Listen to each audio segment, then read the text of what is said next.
All right, coming off the bye week, it's been a good situation for us here the last 2 days. Giving them gave them Friday, Saturday, Sunday off. Guys were able to get out on the road, and assistant coaches to be able to get out and recruit. Really happy with how recruiting is going right now. The reception out there has been very good. The team. Our theory and motivation on this is to get them away from everything Friday, Saturday, Sunday, come back Sunday night. And we had a great day yesterday. Typically give them a Monday off, but today was a no school day because of fall break. Today is no school because of fall break, so it plays into our hand on being able to get ready to play Texas Tech, which had a good day yesterday with that, and had meetings and another lift this morning to be able to get them ready as well. So they've done what I've asked them to do once again, which come back in the right frame of mind and be energetic and be excited about the task at hand. And the task at hand is once again tough. It's we didn't play very well the last Big 12 game that we played. Good news is we get to get out there and have a chance to redeem ourselves against another top 20 opponent that's undefeated. I think this is the fourth time that we've played a undefeated team. Fourth time in the Big 12, I guess, that we've played an undefeated and ranked team. So, so the challenge is large, but I can assure you that we are up for the challenge, and we will put our best foot forward here this week, not only in preparation, but on game day at Saturday. I would expect a very festive atmosphere in Morgantown on Saturday. I don't know why that wouldn't be the case. I would assume everybody would be excited about getting to the game on Saturday at noon. We've done this, I guess, this 3 other times. This will be the 4th time that we have went through the routine of a Friday, Saturday where we play a noon game. So we'll be prepared for that. I do think our team will be prepared for what Texas Tech brings to the table. Offensively, it's something that we know very well, obviously, with my history with Cliff and what he's done offensively, how he operates offensively. We're both cut from the same cloth, so we're going to know what they do offensively. Whether we can stop it is obviously going to be the challenge. They play very high, very up-tempo. They're very high energy. They're playing with guys that are used to playing in that type of an offense. When he got there, he inherited a group that had a lot of experience at receiver, running back, and O-line that have played in this type of a system. So he brings something different to the table from an energy standpoint and a technique point of view that gets across to these guys to be able to play with tremendous confidence and tremendous energy.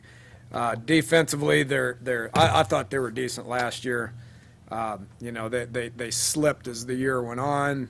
It is new coaches defensively. It's a new scheme defensively. They're executing at a very high level. I don't think it's ironic that what they do defensively resembles what we do defensively, because it's tough to coach against. It's tough for the spread offenses to coach against the 3-4 defense, which is why we do it here defensively. So, the fronts will all be the same. There'll be some different concepts in the coverages and stuff, but they got about 8 returning starters on defense, 7 or 8, a lot of the same guys that we played against last year, just in a little bit different scheme. So we'll be familiar with them. They'll be familiar with us. It should be a great battle in Morgantown, and we're really looking forward to the challenge. So with that, we'll take some questions. Dana, a lot of people use the open week for a self-scout opportunity. Did you do that? And as you look maybe a little deeper at yourself, what did you find out? Yeah. I mean, everybody does that to a certain extent.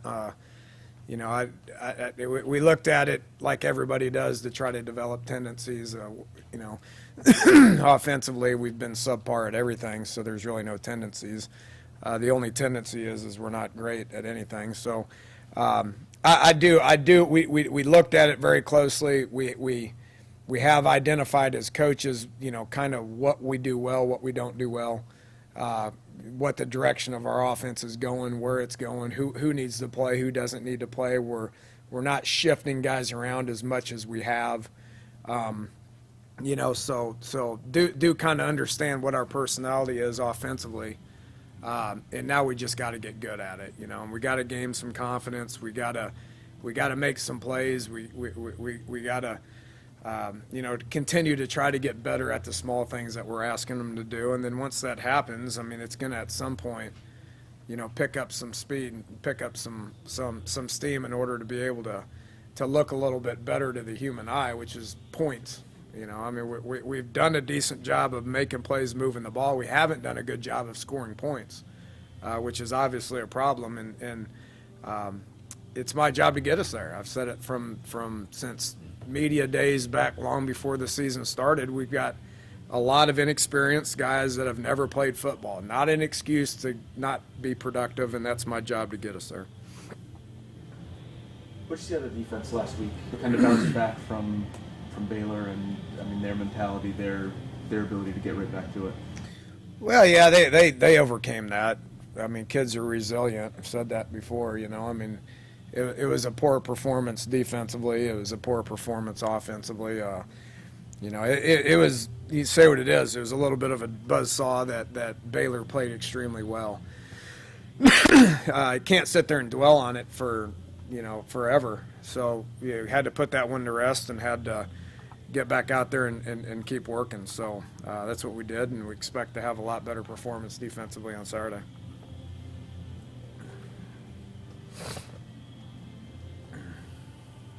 That's part of your bye week. What problems does he present? A lot. Big, fast, strong, blocks well, runs well, catches well. Pretty good. What year is he? Hopefully he's gone next year. Yeah, hopefully he should come out. Clearly should come out after his junior year. He's what he did to us last year. We injured him, so he was kind of on the shelf the rest of the year. But then this year he's been hard to contain ever since. So we saw it up close and personal last year. He's a guy that can do a lot of different things with, creates a tremendous amount of mismatches for not only us last year, but everybody they've played since then while he's been healthy. So I don't know how you stop him. You try to cover him. You try to double cover him, and then it opens up for some of their other pretty good skill guys as well. So he poses a lot of problems, and they've done a great job of utilizing him to get first downs and open up things for some other people. What was the best part of your bye week? What were you happiest with from what you guys accomplished last week? Yeah, I don't know, Ed. I told him to come back in the right frame of mind. Here's 3 days. Go be human beings. Get away from it. Go. I'd encouraged them to watch Texas Tech Saturday at noon, which I would assume a high percentage of them did. Enjoy some time off. Enjoy some family time. Come back ready to work. And had a great day yesterday. Have had a great morning so far this morning. So I would think, probably just to regroup and re-energize more than anything. Into the personality of your team that you mentioned, understanding what your personality is offensively, is that much different than what you saw, or is it maybe focused a little bit more after having looked at 6 games? It's kind of been heading that direction. It's no secret that we're going to try to establish the run. That we want to be a little bit more physical up front than what we've been in the past. We've done a pretty good job, in my opinion, of getting the play started in the run game. Haven't done a great job of getting the play started in the pass game, which they have to go hand in hand in order to be able to be a good offensive football team. You got to be able to do both. Whether you focus on one or whether you focus on the other, you got to be able to do both. And we've had a more difficult time in the pass game for a lot of different reasons. And that's not an excuse to not be successful. We got to get better at that, and we focused on it. So inexperienced guys all around, catching balls and running routes and timing with the quarterbacks, because the quarterbacks are inexperienced or because we're playing 3 of them or whatever it is. Just got to get better at it and get the play started and be able to take advantage of plays downfield when they crowd the box and take away the run. How much does your playbook change depending on which quarterback's in the game? Does it change at all? It changes a little bit. It changes a little bit. There's certain things that each guy does well, and I'm sure it's going to come up. And it's got to be a point to where, you know, it doesn't matter who the guy is. I mean, we got to be able to execute, and we've had enough snaps with each of them to be able to know what they do well and what they don't do well, to where everybody else around them's got to identify that and execute the play that's called. You know, what we're going through, which is unfortunate at the quarterback spot, a lot of other teams are going through it as well. You know, it's happened at Texas, it's happened at Texas Tech, it's happened at Kansas State, it's happened at Oklahoma State, it's happened at Oklahoma. I mean, everybody else is dealing with the same thing, and nobody can use that as an excuse not to be successful. So we've got three quarterbacks that we can put out there and we can play. You know, and regardless of which one we do it with, we got to be able to execute plays based on what play is called, and that's what the job of everybody else around the quarterback is. Would I prefer it to be different? Absolutely. I mean, so would everybody else in the Big 12. And if you look at the top teams in the country, I mean, the top 10 or so teams in the country all have very solid quarterback play with one quarterback. You know, it's the way it was in the Big 12 last year. You know, everybody had a solid, seasoned, experienced quarterback, and the offenses were generating a lot more yards and points last year than they are this year. It's just the way it is, and everybody, including myself, has got to deal with it. So how did your injured quarterbacks fare on Monday? Good. I thought, you know, the week off really did Clint well. Really did Clint well. You know, Paul is doing the same thing that he's done each and every week. It does what we ask of him, and has been healthy and has been doing a good job. Ford probably got a lot more work last week than this week. Probably took a little bit of a toll on him, and he's got to do a little bit better. Yeah, for a guy that grew up in the pass game and, you know, being successful at it, whether it be with assistant coach or head coach, you have to feel like a marathoner being asked to sprint, I guess, or vice versa, maybe a sprinter being asked to run marathon and told you can't sprint without your past game succeeding like that. What is the personal feeling about not having been able to crank it up the way you want it? I deal with it, I guess. You know, I mean, what am I going to do about it? You know, it's challenging. Saw it coming, you know, so we've kind of geared what we've done a little bit to try to overcome it a little bit, which I think we can, which I think we have in certain situations. Not enough to win the 3 games that we lost against 3 pretty good teams. But you know, just gotta, you know, and it's something I've had this talk with the offensive coaches. I've had this talk with the offensive staff, players over here. Is don't lose sight of. You know, of who we are, and the biggest thing is just trying to get better at something each and every day. Don't get discouraged by it. Just work hard at it, and keep your confidence high, and get out there and keep doing it. And eventually, it's going to be a little bit better and a little bit easier. I'm telling you, it's so hard for a new quarterback to throw to new receivers.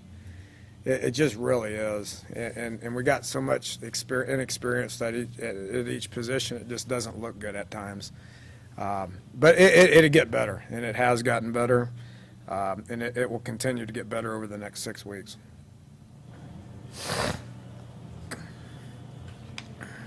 Danny, your third down numbers, conversions on offense aren't great. Atrocious. Okay, your word. Obviously, that's a third down thing, but are you looking at first and second down to make those easier? Because it doesn't seem like you've been able to do what you want to do to set up good third downs.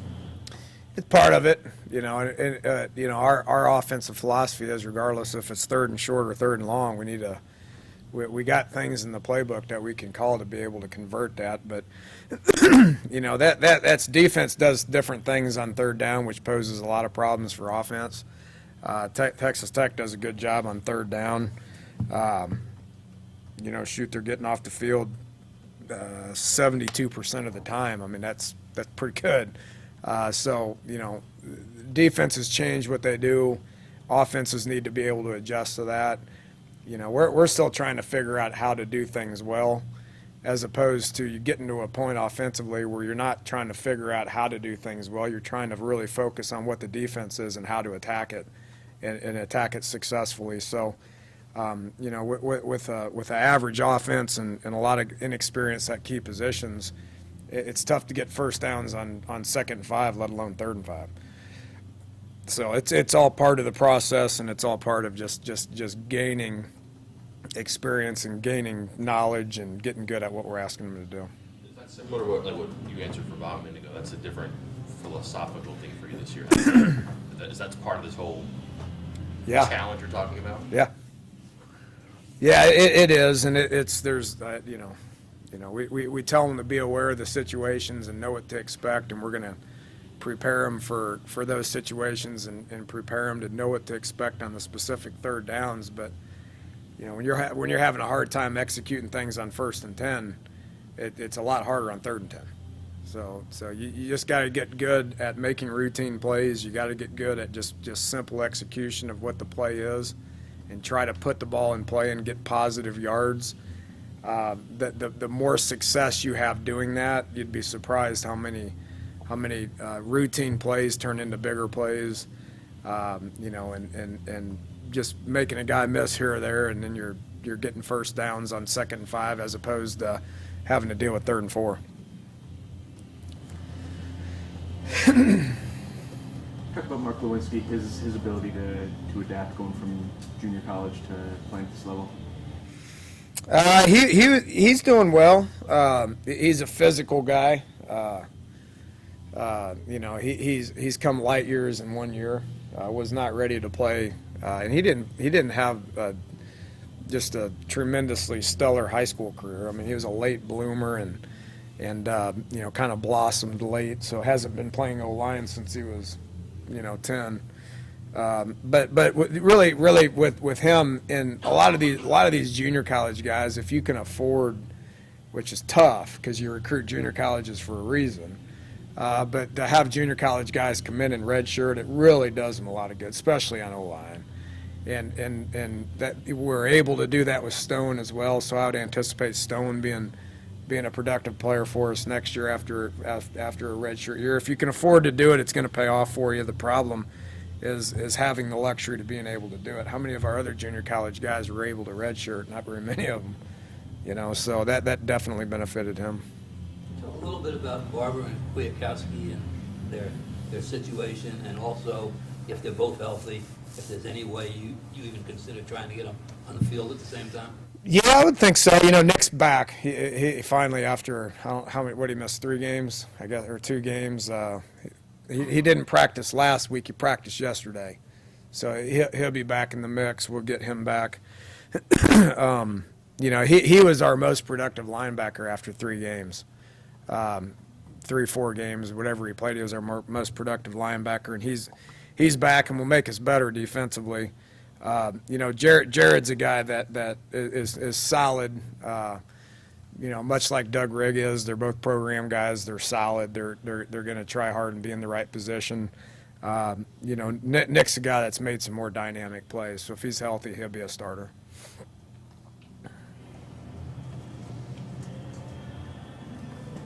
Anybody else health-wise? You said Nick's probably going to be back. Anybody else? Talk about the quarterbacks. Any of those others sort of wounded? Everybody else is good to go. You know, Ivan's had a head thing for 3 weeks now. I don't know what's going on there, if he's going to be cleared to go or not. I don't get into the whole head thing, concussion thing, obviously. Ricky Rumpf went out of the game against Baylor. He'll be a stretch to play. And then Wes Tonkery's out for about 6 weeks. He's the other long-term guy. Broke his thumb, you know, so he's in a big cast or something. So he's going to be out for about 6 weeks. So he'll be able to be back towards the end of the year. You know, other than that, the long-term guys are all doing well, you know. And everybody else is probably is day-to-day. Christian Brown's missed a few games. Is he? Yeah, he I don't remember if I lose track of this stuff, but he's out for the year. He had a weight room injury about 2-3 weeks ago, and you know he's able to use this as his redshirt year. He didn't redshirt as a true freshman, You know, he played in the first couple of games, but how the NCAA works the rule that he'll be able to use this as his redshirt year, so he is out for the year. Talked about new quarterbacks throwing to new receivers. How important is a bye week from that perspective? I mean, were those guys able to get out there and get that timing down, get more work in than maybe they would have in a game week, or did they really take that time completely off? Well, no, we went out and we practiced on Tuesday and Wednesday. Light practice on Thursday. Not as much practice time as we would have had in a regular game week.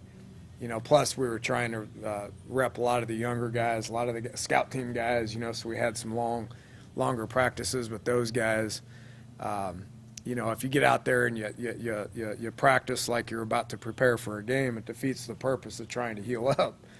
You know, so you want to get out there and practice 40 hours with them to try to get them better, but at what point does that set you back, and at what point does that defeat the purpose of being able to use the bye week as a re-energy thing? So it's going to take longer than a week to get all these guys on the same page. You know, nobody's running out of patience more than I am, and I understand people's frustration with it, but you know, we're going to keep plugging along and keep repping them, keep practicing them, and hopefully it gets done pretty quick. And are you one of the guys who use off weeks for special teams? Because you really can't do that during the regular season. It's the same thing. You know, I mean, how much do you want to work on that stuff? You know, we got out there and worked each unit about one day, but how much can you actually get out there and work on it and get accomplished what you want to get accomplished with it? So we didn't work those very much at all. Okay, thanks, Coach. Appreciate it.